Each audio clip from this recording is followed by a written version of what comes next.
देखेंगे अंग्रेजी का एक बहुत महत्वपूर्ण, अंग्रेजी ग्रामर का एक बहुत ही महत्वपूर्ण चैप्टर जिसका नाम है नरेशन। ठीक है, उसके बारे में हम बता दें, जिसको हम कहते हैं डायरेक्ट स्पीच और इनडायरेक्ट स्पीच। डायरेक्ट स्पीच को कहते हैं कि वक्ता के कथनों को हूबहू उसके ही शब्दों में कहना डायरेक्ट स्पीच कहलाता है, जबकि वक्ता के कथनों में कुछ शब्दों को जोड़कर जो व्यक्त किया जाता है उसको हम इनडायरेक्ट स्पीच कहते हैं।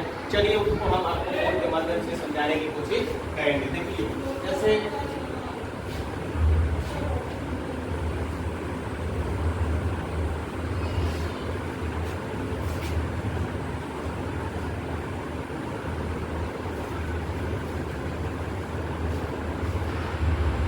यहाँ पे लिखा गया है direct speech and indirect speech.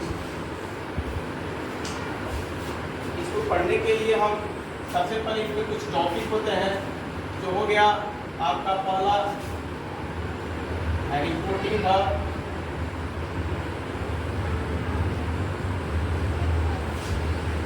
दूसरा आपका हो गया reported speech,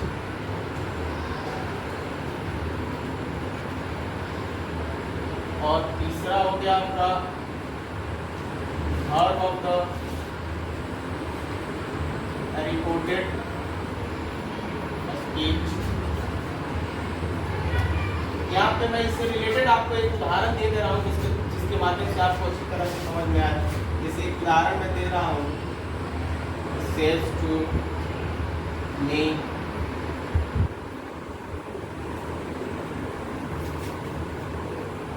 I am your friend।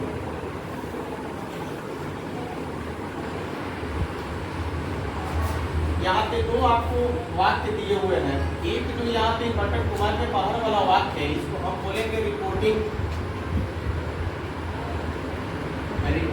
Speech, और ये आपका जो बटन कुमार के अंदर वाला वाक्य, इसको हम बोलते हैं रिपोर्टेड स्पीच। और ये रिपोर्टिंग स्पीच का जो यहाँ पे एक सब्जेक्ट दिया गया है, वर्ब दिया गया है, जो सेज, इसको हम बोलते हैं रिपोर्टिंग वर्ब। क्या बोलते हैं? Reporting verb. और यहाँ पे जो आपका इन्वर्टेड कोमा के अंदर वाला जो एक सेंटेंस दिया है, आई एम योर फ्रेंड, यहाँ पे जो एम लिखा है यह आपका हो गया verb of the reported speech.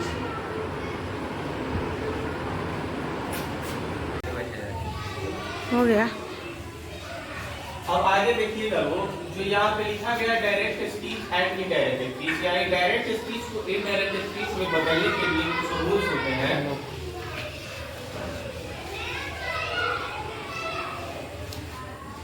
Rules इस प्रकार है, जनरल रूल्स और एक होता है केसर।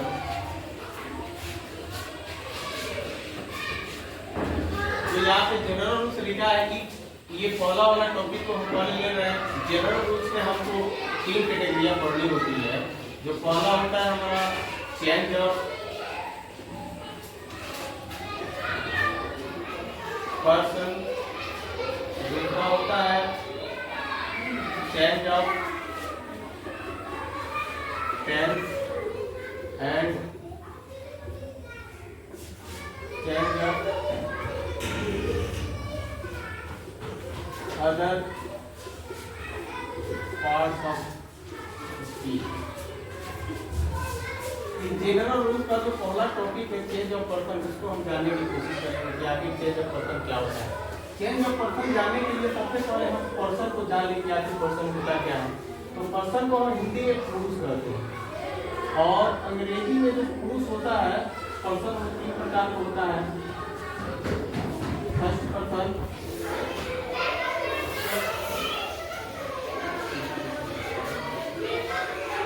सेकेंड पर्सन,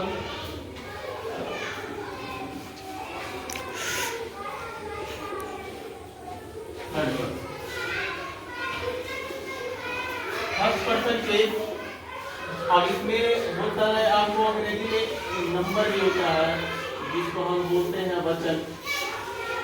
और पर्सन के रूप और नंबर का रूप मान लीजिए हम लेते हैं तो फर्स्ट पर्सन में, तो फर्स्ट पर्सन के सिंगुलर में आपका आ जाएगा आई और प्लूरल में आ जाएगा वी। उसी प्रकार सेकेंड पर्सन में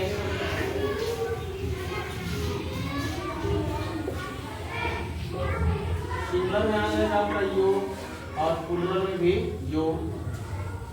उसी प्रकार आपका थर्ड पर्सन में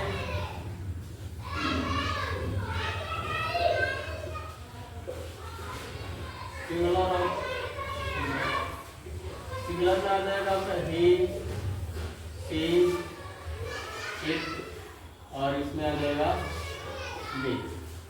इतना चीज आपको चेंज ऑफ पर्सन में जानना होगा, तब उसके अनुरूप आप इसके बाद आपको पढ़ना होगा इसी में चेंज ऑफ पर्सन में आपको पढ़ना पड़ेगा केस। केस जिसको हम कारक कहते हैं। ऐसे तो अंग्रेजी में कारक 4 पढ़ना होता है, लेकिन इसके अनुरूप नैरेशन के अनुरूप हमको केवल 2 ही कारक पढ़ना है, और वो होता है आपका नॉमिनेटिव केस और एक होता है ऑब्जेक्टिव केस।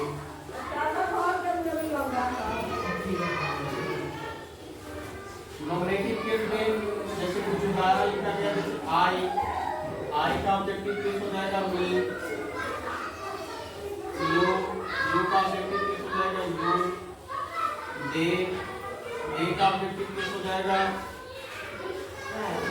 देयर,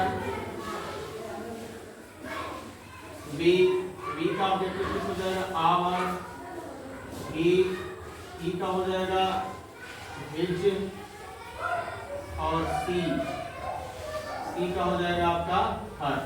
इतने चीजों को जानने के बाद ही आप इसको अच्छी तरह से समझ जाएंगे, समझ पाएंगे कि आखिर चेंज ऑफ पर्सन होता क्या है। अब इसके बाद हम आगे देखेंगे, इसको पढ़ने के लिए एक बहुत ही इंपॉर्टेंट फार्मूला होता है, जिसको फार्मूला के अनुरूप हम इसको लेते हैं, जिसको हम बोलते हैं सन फार्मूला।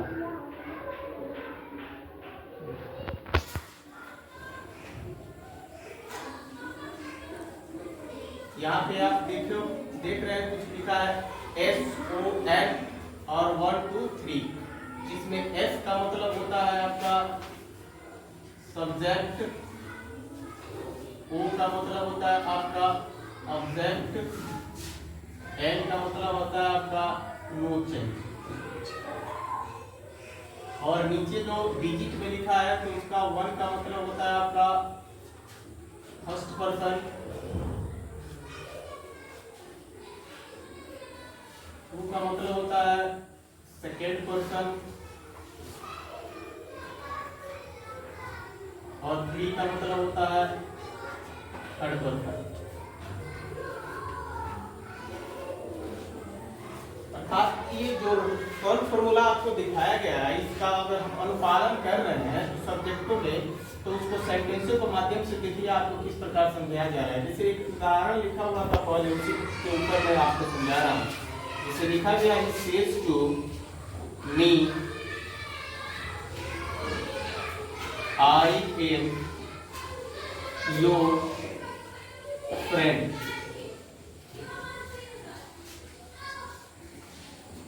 यहाँ पे देखिए आपको पहले ही बता दिया गया है कि ये जो इन्वर्टेड कोमा के बाहर वाले वाक्य है, इनको हम रिपोर्टिंग स्पीच, और इन्वर्टेड के कोमा के अंदर वाले वाक्य को हम रिपोर्टेड स्पीच करते हैं। इसमें अब जब इसका हम इनडायरेक्ट स्पीच में जब बदलेंगे इसको, तो इसको अगर यहाँ पे अगर सेंटेंस आपको अगर आपका प्रोजेक्ट टेंस में रह रहा है, तो इसको अगर हम इनडायरेक्ट स्पीच में बदल रहे हैं, तो अगर ऑब्जेक्ट आपके साथ रह रहा है, सेंटेंस के साथ अगर आपका ऑब्जेक्ट रह रहा है इस सेंटेंस में, तब हम इसको टेल, अगर प्रेजेंट टेंस में रहता है टेल या टेल में बदलेंगे, अगर पास्ट टेंस में रह रहा है तो हम उसको टोल्ड में बदलेंगे। यह उसी समय बदला जाएगा जब आपके इन्वर्टेड कोमा के बाहर वाले वाक्य में वर्ब के साथ ऑब्जेक्ट रहेगा, तभी टेल और टेस्ट में या टोल्ड में बदला जाएगा। लेकिन अगर ऑब्जेक्ट सब वर्ब के साथ ऑब्जेक्ट नहीं रहता है, तो केवल हम जैसे लिखा रहेगा वर्ब, उसी के अनुरूप उसको हम लिख देंगे।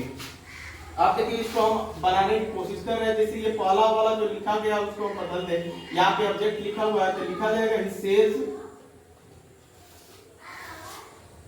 ही टेल्स मी, और इन्वर्टेड कोमा को हटाने के लिए हम कंजक्शन दैट का प्रयोग करते हैं। तो यहाँ पे कंजक्शन दैट लिख देंगे। ये हमारा जो पहला वाला इन्वर्टेड कोमा के बाहर वाला जो वाक्य है इसको हम यहाँ तक लिख दिए, ठीक है। अब इसके बाद हम आगे वाले वाक्य को लिखेंगे जो कंजक्शन से। अब इस फॉर्मूले के जो यहाँ पे ऊपर आपको लिखा गया है शर्त फॉर्मूला, इसके अनुरूप आप अनुपालन किया जाएगा। पहले में लिखा है कि एफ यानी सब्जेक्ट, और दूसरे में यहाँ पे काउंट डिजिट में लिखा हुआ 1, यानी 1 का मतलब यानी जो लिखा गया है 1 का मतलब फर्स्ट पर्सन, यानी फर्स्ट पर्सन आपका किसके अनुरूप रहेगा? सब्जेक्ट के अनुरूप। तो आपका सब्जेक्ट यहाँ पे क्या है? ही है। क्या है? ही। तो आपके ही जो क्यों यानी आई को हम बदल देंगे किसमें? ही में। तो यहाँ पे हम लिख दिए ही, और यहाँ पे लिखा गया एम यानी वर्ब, सब्जेक्ट के अनुरूप वर्ब देना। तो ये वाक्य है आपका प्रेजेंट टेंस में, इसीलिए यहाँ पे हम लिखेंगे इज। और यहाँ पे जो आपका योर लिखा गया है, ये जो योर है वो पोसेसिव एडजेक्टिव है, लेकिन ये पर्सन किसका है? तो सेकेंड पर्सन का है। किसका है? सेकेंड पर्सन का। और यहाँ पे लिखा गया कि सेकेंड जो होगा, सेकेंड पर्सन वो ऑब्जेक्ट के अनुरूप होगा। तो इस वाक्य में आपका ऑब्जेक्ट मी है, मी है जो, और मी जो आपका है फर्स्ट पर्सन में, तो इसलिए इसको हम मी को एडजेक्टिव पोसेसिव एडजेक्टिव में जब बदलेंगे तो यहाँ पे हो जाएगा हमारा माई, और यहाँ पे हो गया फ्रेंड। तो आपका ये इनडायरेक्ट स्पीच का रूप हो गया he tells me that he is my friend.